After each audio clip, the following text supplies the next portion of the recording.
읽도록 하겠습니다. 제가 먼저 읽겠습니다. 누구든지 나를 믿는 이 작은 자 중 하나를 실족하게 하면 차라리 연자의 똘이 그 목에 달려서 깊은 바다에 빠뜨려지는 것이 나으니라. 세상에 화가 있도다. 실족하게 하는 일이 없을 수는 없으나 실족하게 하는 그 사람에게는 화가 있도다. 만일 내 손이나 내 발이 너를 범죄하게 하거든 찍어내 버리라. 장애인이나 다리 저는 자로 영생에 들어가는 것이 두 손과 두 발을 가지고 영원한 불에 던져지는 것보다 나으니라. 만일 내 눈이 너를 범죄하게 하거든 빼어내 버리라. 한 눈으로 영생에 들어가는 것이 두 눈을 가지고 지옥불에 던져지는 것보다 나으니라. 네, 그리고 15절에서 20절까지 우리 같이 읽도록 하겠습니다. 제가 먼저 읽겠습니다. 내 형제가 죄를 범하거든 가서 너와 그 사람과만 상대하여 권고하라. 만일 들으면 내가 내 형제를 얻은 것이요. 만일 듣지 않거든 한두 사람을 데리고 가서 두세 증인의 입으로 말마다 확증하게 하라. 만일 그들의 말도 듣지 않거든 교회의 말하고 교회의 말도 듣지 않거든 이방인과 세례와 같이 여기라. 너에게 이르노니 무엇이든지 너희가 땅에서 매면 하늘에서도 매일 것이요 무엇이든지 땅에서 풀면 하늘에서도 풀리리라. 진실로 다시 너에게 이르노니 너희 중에 두 사람이 땅에서 합심하여 무엇이든지 구하면 하늘에 계신 내 아버지께서 그들을 위하여 이루게 하시리라. 두세 사람이 내 이름으로 모인 곳에는 나도 그들 중에 있느니라. 아멘. 네, 오늘 본문은 저번 주와 내용이 계속 이어지기 때문에 저번 주 말씀을 간단하게 한번 살펴보고 오늘 말씀을 전하면 좋을 것 같아요. 저번 주에 나오지 못한 분들도 있기 때문에 간단하게 한번 살펴보도록 하겠습니다. 저번 주에 제가 제자들이 이렇게 얘기하죠. 천국에서 누가 가장 크냐? 라면서 이렇게 세속적인 자리다툼에 연연해하는 제자들에게 예수님이 너희가 돌이켜 어린아이들과 같이 되지 아니하면 결단코 천국에 들어가지 못하리라고 이렇게 말씀합니다. 자, 이 말을 쉽게 해서 권력지향 신앙으로는 결코 천국에 들어갈 수 없다는 거예요. 예수님이 가시는 길은 어떤 길인가요? 십자가의 길이었지만 제자들이 꿈꾸던 길은 십자가가 없는 영광의 길이었거든요.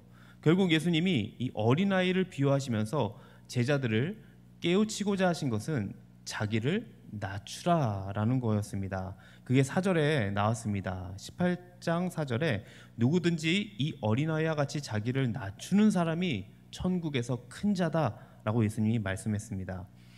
이 세상에서 큰 자가 되는 길은 여러 가지가 있는 것 같습니다.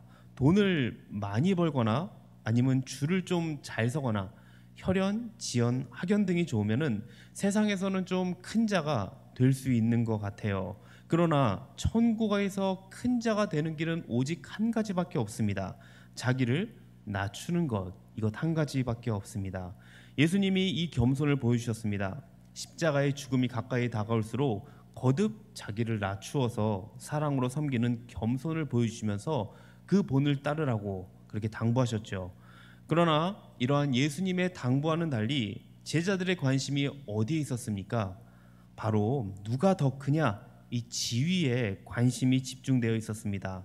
적어도 예수님의 제자라면 남보다 높아지려는 이 교만과 세상적인 정욕에서 벗어났어야 되는데 그러지 못했던 거죠. 여러분, 우리도 삶을 살아가다 보면은 똑같이 이렇게 높아지는 것에서만 우리가 관심을 가질 수 있습니다. 그런데 예수님은 그러지 말라는 거예요. 낮아져서 남을 섬기는 것까지, 거기다 종처럼 섬기라고 말씀하고 있습니다. 이것이 쉽지는 않을 것입니다. 하지만 우리 비즈니스 안에서부터 서로 배려와 존중이 있는 공동체가 되기를 소망하면서 오늘도 함께 이어서 이 공동체에 관한 겁니다. 이 교회 공동체에 관한 말씀을 함께 이어서 나가도록 하겠습니다. 먼저 우리 6절과 7절을 다시 한번 읽어보면 좋을 것 같습니다.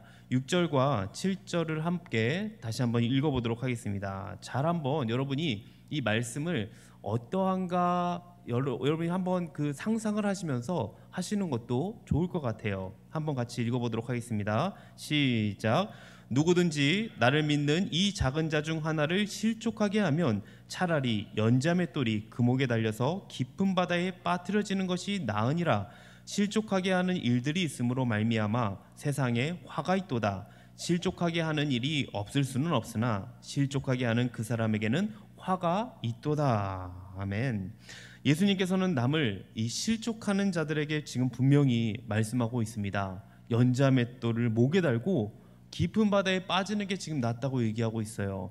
여러분, 맷돌 생각하면 어떤가요? 맷돌 보신 적이 있으시죠? 요즘 아이들은 아마 맷돌을 보기가 쉽지는 않았을 텐데 맷돌 이렇게 콩을 가는 것을 어렸을 때 저는 본 것 같습니다. 근데 지금 여기서 말하는 이 연자 맷돌은 우리가 생각하는 그 요만한 맷돌이 아니라 이 방앗간에서 나귀가 돌리는 큰 맷돌입니다. 그러니까 이 맷돌을 나귀가 이렇게 뱅뱅뱅뱅 도는 거예요. 그러니까 아마 굉장히 클 건데 여러분이 이 맷돌을 아마 영화에서도 봤을 수도 있습니다. 혹시 성경에서 이 맷돌을 누가 돌린지 아십니까? 성경에서 구약에서 이 맷돌을 돌린 사람이 있습니다. 여러분도 분명히 아는 사람일 겁니다. 블레셋에서 끌려가서 삼손이 나귀 대신에 이 맷돌을 돌렸죠. 자, 그러니까 연자 맷돌을 목에 달고 바다에 빠진다. 엄청나게 무거운 돌을 가지고 지금 빠진 거기 때문에 절대 헤어나올 수 없는 거예요. 실제로 그 당시 로마 형벌 제도 중에 하나였습니다. 어떤 죄를 지면 이 형벌을 받았냐면요, 부모를 죽이거나 아니면 이 사회에서 굉장히 큰 죄를 지었을 때 처형하는 형벌 제도였습니다. 그만큼 무거운 죄를 지었을 때 처벌했던 형벌 제도예요. 어떤 책에는 좀 이렇게 적혀 있더라고요. 여기 지금 깊은 바다를 사해로 해석하는 거예요. 그 이유가 지금 사해가 염분이 많잖아요. 제가 사해를 가봤습니다. 직접 누워봤는데 그냥 뭐 가라앉질 않더라고요. 계속 떠 있습니다. 그러다 보니까 잘 가라앉지 않기 때문에 연자맷돌 같이 크고 무거운 돌을 목에 매달아야지만 다시 떠오르지 않고 확실하게 처형된다는 글을 본 적이 있는 것 같습니다. 아무튼 이것이 사실인지 아닌지는 모르지만 굉장히 무서운 형벌이라는 거예요. 이처럼 작은 자를 실족하지 않게 하는 것이 그만큼 중요하다는 거예요. 거기다가 예수님은 지금 뭐라고 하냐면 나를 믿는 이 작은 자라는 말을 더해서 믿음의 공동체에게 한 말씀인 것을 우리가 다시 한번 확인할 수 있습니다. 자, 우리 비즈너스도 믿음의 공동체잖아요. 우리 안에서 실족한 사람이 없기를 바랍니다. 제가 예전에 중고등부를 맡은 적이 있었습니다. 그러니까 이 전교회겠죠. 제가 한참 전이긴 한데 제가 중학생 대상으로 제자 양육을 한 적이 있었어요. 한 번은 제자 양육 시간에 이성 교제에 대해서 물어봤습니다. 너네는 보통 이성 교제 사귀게 되면 얼마큼 사귀게 되니? 라고 제가 물어봤습니다. 그랬더니 대답하는 얘기가 보통 일주일 아니면은 열흘, 한 달을 넘는 친구들이 거의 없더라고요. 그래서 여기 있는 친구들 중에 혹시 교제하는 친구가 있느냐 했더니 어떤 여학생이 손을 들더라고요. 그래서 그러면 저는 이게 농담 삼아서 그럼 너도 얼마 안 돼서 헤어지겠네? 라고 이렇게 제가 농담 삼아서 얘기를 했었습니다. 그러면서 이제 저는 그냥 아무 생각 없이 지나갔죠. 그런데 그 친구한테는 그게 상처가 됐나 봅니다. 그래서 그런지는 몰라도 한동안 교회를 나오지 않더라고요. 저는 처음에 이 친구가 왜 안 나오지? 제가 임원을 너무 빡세게 시켰나? 이런 생각을 했었습니다. 근데 어떤 생각이 드냐면 안 나오면 안 나올수록 제가 그 한 말이 계속 떠오르더라고요. 혹시 제가 이 한 말 때문에 상처를 받았나? 라는 생각이 들었어요. 그래서 제가 한동안 꽤 많이 회개를 했습니다. 그리고 회개를 하고 그 다음에 다시 그 친구한테 얘기를 해서 다시 교회 나오도록 인도를 한 경험이 있습니다. 그러면서 제가 한 가지 느낀 게 말의 중요성이 굉장히 크구나라는 것을 느꼈습니다. 제가 왜 이 얘기를 했냐면 오늘 이 말씀도 언행에 신중하라는 강력한 경고이기 때문에 그래요. 말로 사람을 죽일 수 있다는 것 여러분도 알고 있을 거예요. 그래서 우리 모두 언행에 신중을 가해야 할 것입니다. 그리고 예수님은 남을 실족시키는 일이 없도록 할 뿐 아니라 이 신체 부위를 들어서 지금 예를 들고 있습니다. 그러니까 다른 사람을 실족하게 하는 것이 있으면 과감하게 지금 이 신체를 도려내라고 얘기해요. 이것이 8절 9절에 나오죠. 8절에는 지금 손과 발을 얘기하고 있고 9절은 눈을 사용해서 말씀하고 있어요. 8절 9절만 여러분이 딱 읽죠? 그럼 매우 잔인한 말씀을 하고 있습니다. 근데 이게 실제로 이렇게 실족하게 하는 부위를 도려내라는 것이냐? 그런 것은 아니라고 했죠. 우리가 이 말씀대로 적용했다가는 나만 아는 심체는 없을 것입니다. 자, 이 말씀은 제가 얘기했듯이 과장법을 사용한 거예요. 그만큼 신앙적으로 실족하는 것이 얼마나 심각한 죄인지 깨달으라는 것입니다.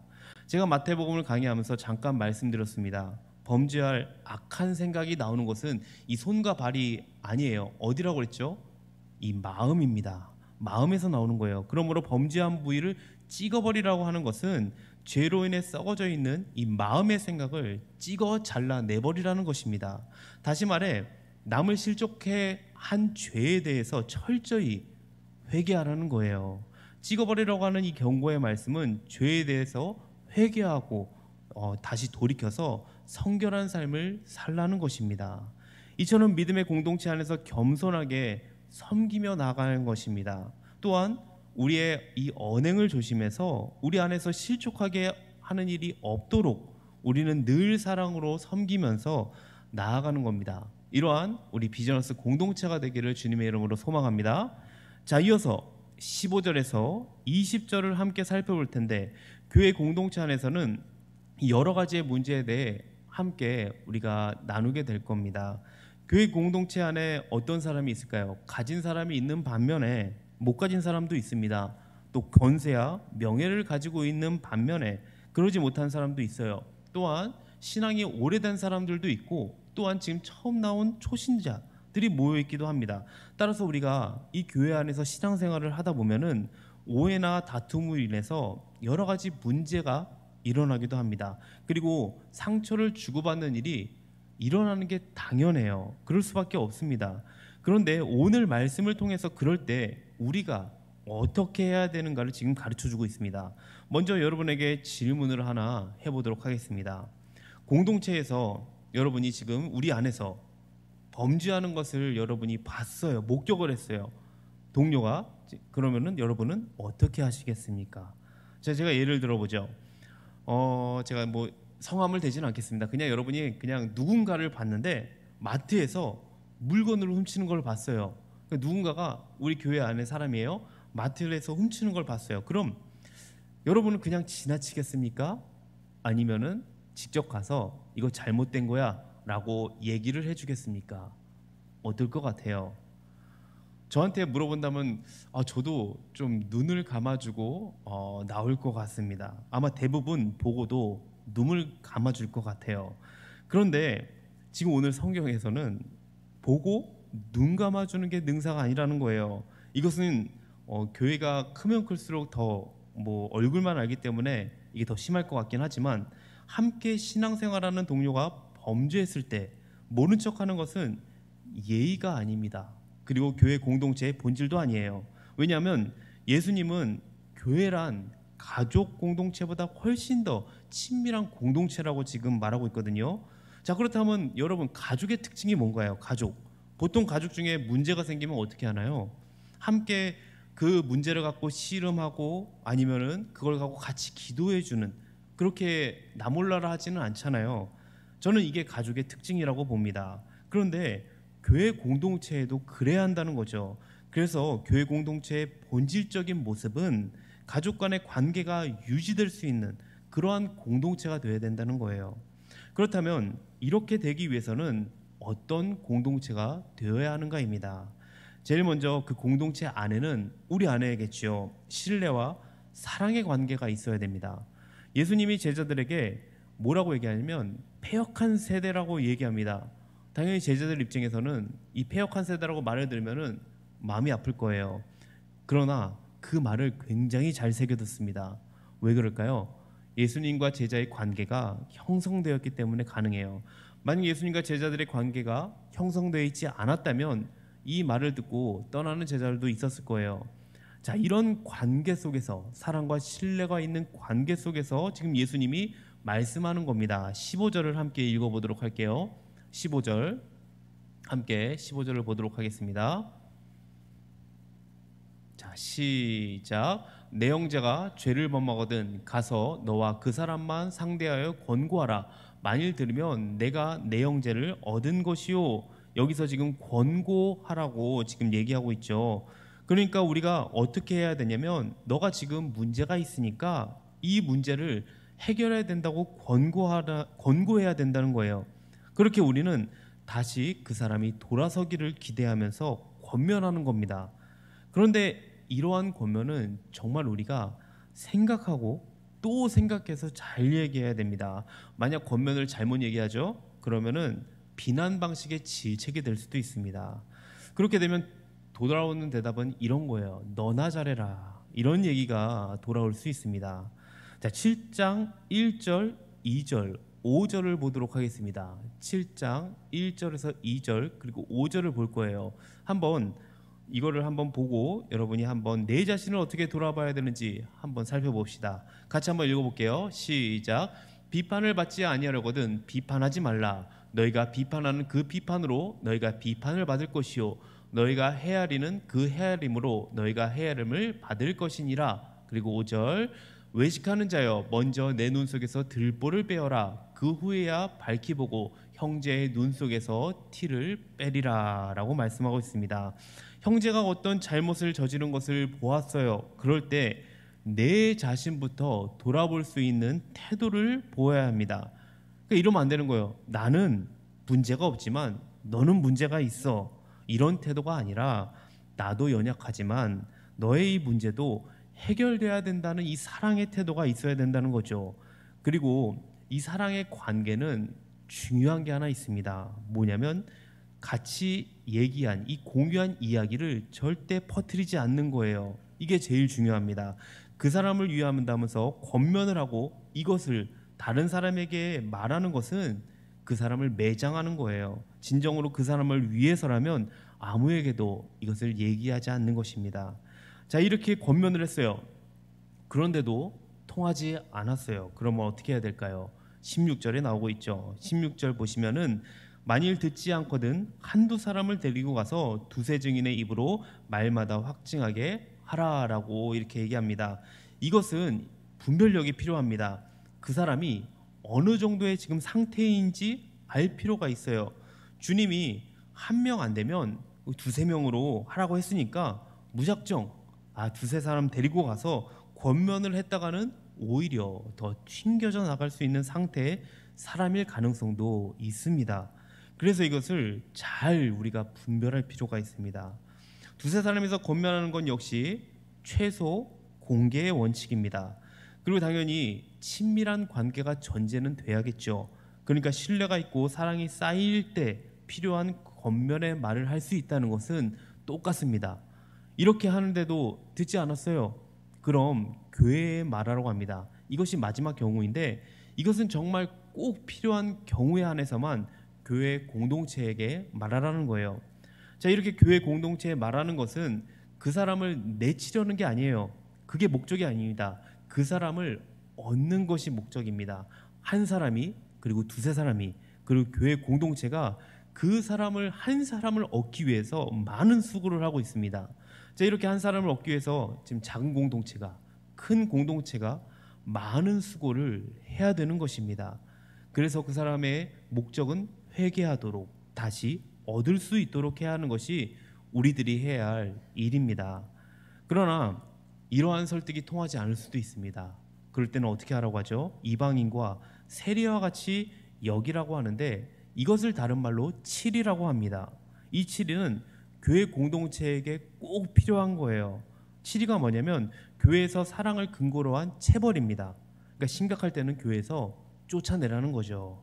혹 이 말씀을 들으면서 이런 생각을 하시는 분들이 있을지 모르겠습니다. 아니, 내가 교회에서 이 정도까지 욕을 얻어먹으면서 다녀야 되나? 아니면 교회가 여기 하나뿐이야? 얼마나 교회가 많은데 교회가 뭔데 내 삶에 간섭을 하지? 이런 생각을 하시는 분들이 있을지 모르겠어요.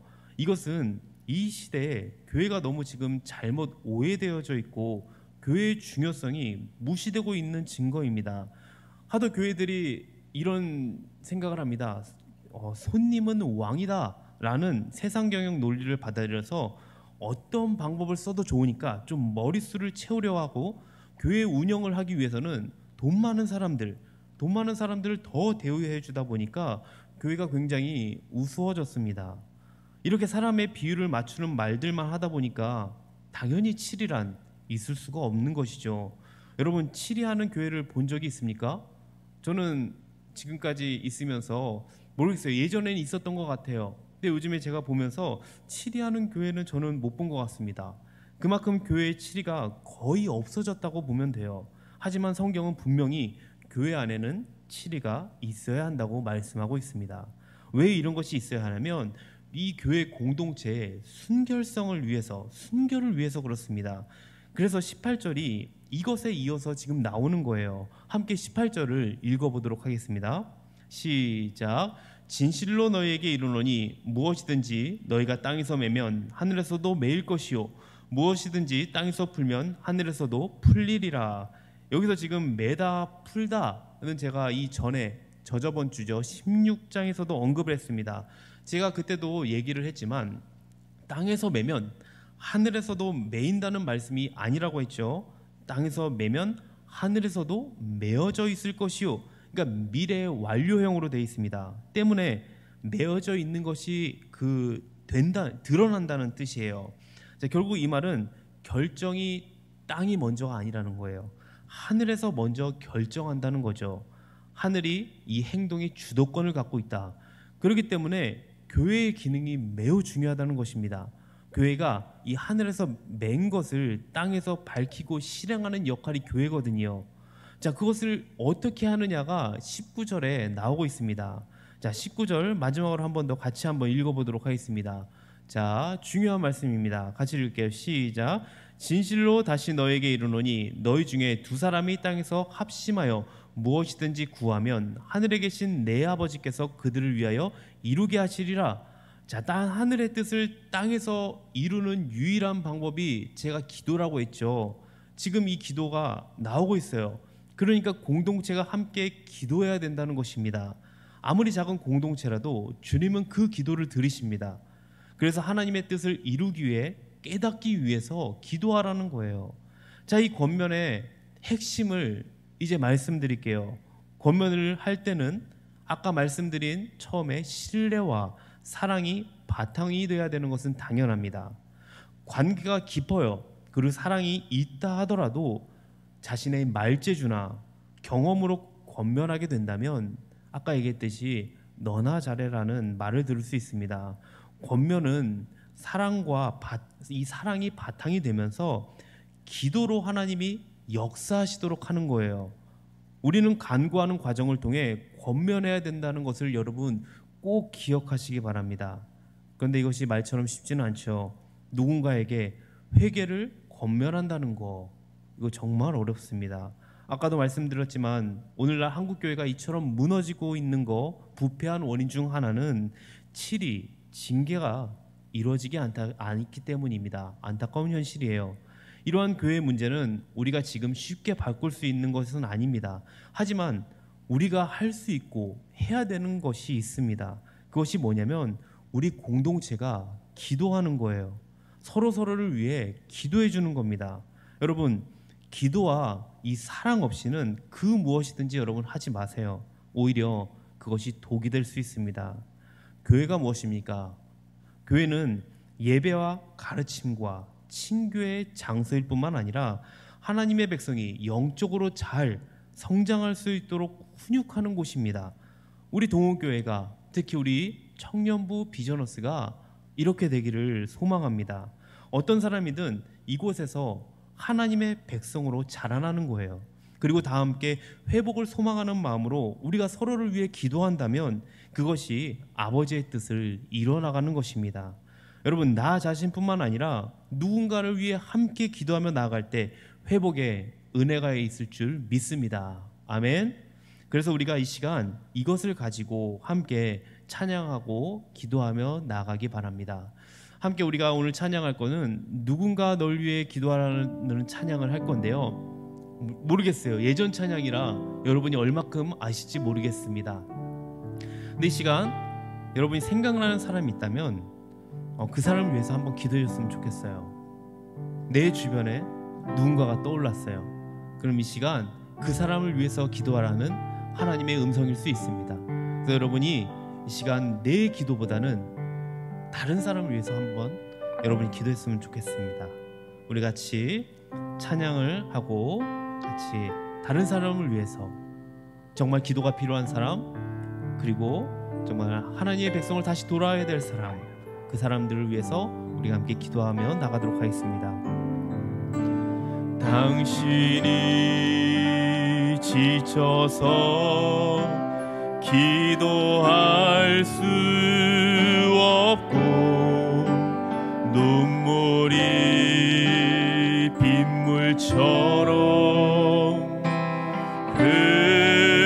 흘러내릴 때 주님은 아시네. 당신의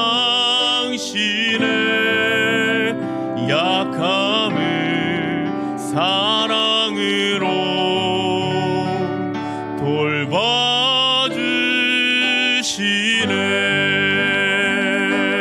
누군가 널 위하여, 누군가 널 위하여,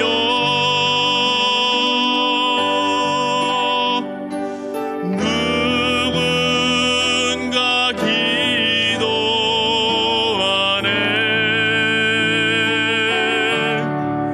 내가 홀로 외로워서 마음이 무너질 때 누군가 널 위해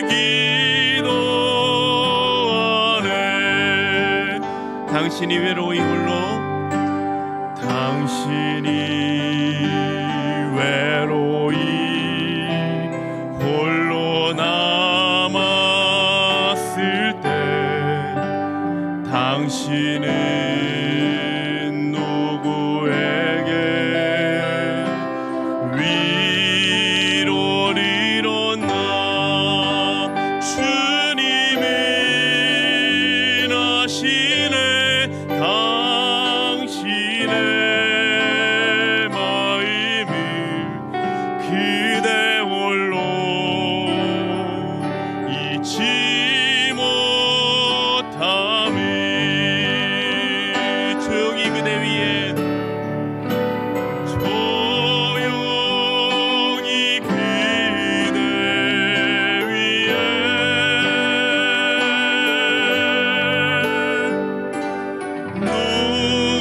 누군가 기도하네.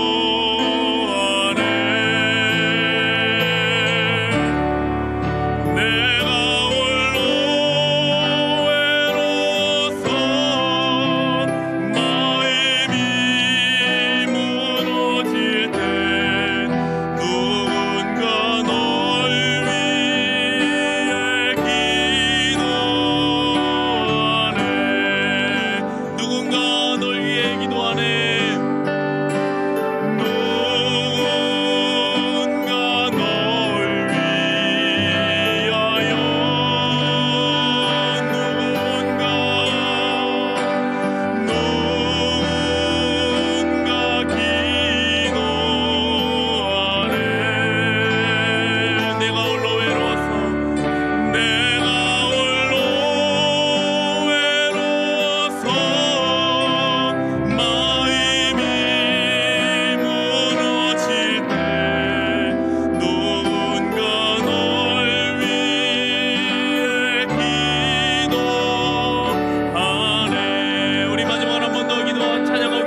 기도하실 때 오늘 이 찬양과 같이, 오늘 말씀과 같이 우리 믿음의 공동체 안에서 연약한 자가 있다면, 또 생각나는 사람이 있다면 우리가 함께 기도했으면 좋겠습니다. 그 사람이 다시 돌아올 수 있도록, 회개하고 다시 주님의 백성으로 나아갈 수 있도록 우리 안에서 생각나는 사람이 있다면 여러분 기도해 주시기 바랍니다. 그리고 우리가 기도하지 않으면 정말 안 되는 사람들이 있습니다. 그 사람들에게도 우리가 함께 기도로 나아갔으면 좋겠습니다. 우리 비전어스 공동체가 정말 이 연약한 자들을 위해서, 더욱더 주님의 그 말씀이 필요한 자들을 위해서, 또 하나님 초신자들을 위해서 우리가 함께 기도하며 나갈 때에 정말 이 안에서 우리가 하나가 될 줄 믿습니다. 그렇게 우리가 하나 되는 우리 청년부가 될 수 있도록 우리가 간절히 우리가 기도했으면 좋겠습니다. 그리고 이 신앙의 회복뿐만 아니라 또 육체적인 회복도 있게 해달라고, 또 연약한 육체가 있다면, 또 그리고 또 마음에 위로가 필요한 사람이 있다면 우리가 그 사람들을 위해서 같이 기도하는 시간을 갖도록 하겠습니다. 우리 간절한 마음으로 회복이 있기를 소망하면서 우리 주여 한번 외치고 우리 같이 기도하며 나가도록 하겠습니다. 주여, 주님, 이 시간 가운데에 우리 하나님 아버지, 우리의 기도가 필요한 사람들을 위해서 우리가 하나님 아버지 기도하며 나갑니다. 정말 하나님 아버지 생각나는 사람들이 있습니다. 정말 그 사람들을 위해서 하나님 아버지 주님께서 기도하는 것인 줄 믿습니다. 저 우리가 하나님 아버지 연약한 자들을 위해서, 정말 지친 하나님 아버지, 우리 하나님 아버지 지체들을 위해서, 또 하나님 아버지 외로이 홀로 남아있는 지체들을 위해서 주여 하나님 아버지 우리가 정말 사랑의 마음으로 저 하나님 아버지 기도하며 나아갑니다. 주님께 하나님 아버지 그 기도를 들어주시옵소서. 다시 하나님 아버지 회복시켜 주시옵소서. 주님 안에서 다시 하나님 아버지 나올 수 있도록 도와주시기 원합니다. 정말 이 하나님 아버지 교회 안에서 정말 하나님 예배로 다시 나올 수 있도록 주님께서 붙잡아 주시기 원합니다. 또 하나님 아버지 영적으로 침체되어 있는 하나님 아버지 주님의 자녀들 다시 하나님 영적으로 하나님 아버지 정말 승리하며 다시 하나님 무장될 수 있도록 주여 붙잡아 주시옵소서. 우리 동교리 아버지 공동체가 동교리 아버지 하나님의 백성으로 자라나는 공동체가 되기 원합니다.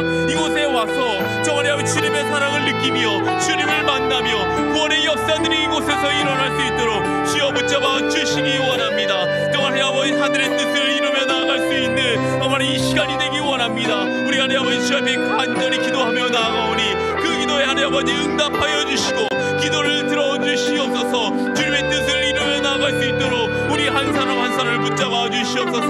더욱더 주 앞에 기도하게 하여 주시옵시고 주님의 말씀을 하여 굳건하게 하나님이 설 수 있는 우리 비전어스 청년부가 되게 하여 주시옵소서. 또 하나님 아버지 우리가 정말 이 청년부 안에서 또 우리 청년부실을 만들며 나아갑니다. 그 안에서도 하나님 아버지 서로 하나가 되게 하여 주시옵시고 다치지 않게 하여 주시옵시고 또 하나님 아버지 그것을 통하여서 우리가 서로 하나님 아버지 더욱더 아껴주며 이해하며 사랑의 관계가 되는 그런 공동체가 되게 하여 주시옵소서. 더욱더 하나님 아버지 앞에 기도할 때에 더욱더 우리가 하나님 아버지 믿음으로 자라날 수 있는 그런 하나님 아버지의 공동체가 될 수 있도록 주께서 붙잡고 인도하여 주시옵소서. 주께서 믿습니다. 감사합니다. 주여.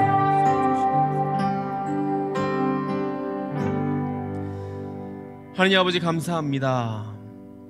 우리의 기도를 들으시는 주님, 오늘 우리의 기도를 들으시고 응답하실 줄 믿습니다. 우리가 한 믿음의 기도들 주님께서 기뻐 받아 주시옵소서. 또한 주님, 정말 이 교회가 하늘에서 맨 것을 땅에서 밝히고 실행하는 역할을 해야 되는데 우리 교회가 그런 역할을 하기 원합니다. 특별히 우리 청년부, 우리 비전어스 공동체를 주님께서 사용하여 주시옵소서. 믿음의 공동체가 되게 해주시고 또 연약한 자들을 이끄는 그런 공동체, 그리고 이 안에서 정말 상처받는 공동체가 아니라 사랑과 위로가 넘치는 그런 공동체가 될 수 있도록 주께서 은혜 베풀어 주시옵소서. 감사드리며 예수님 이름으로 기도합니다. 아멘.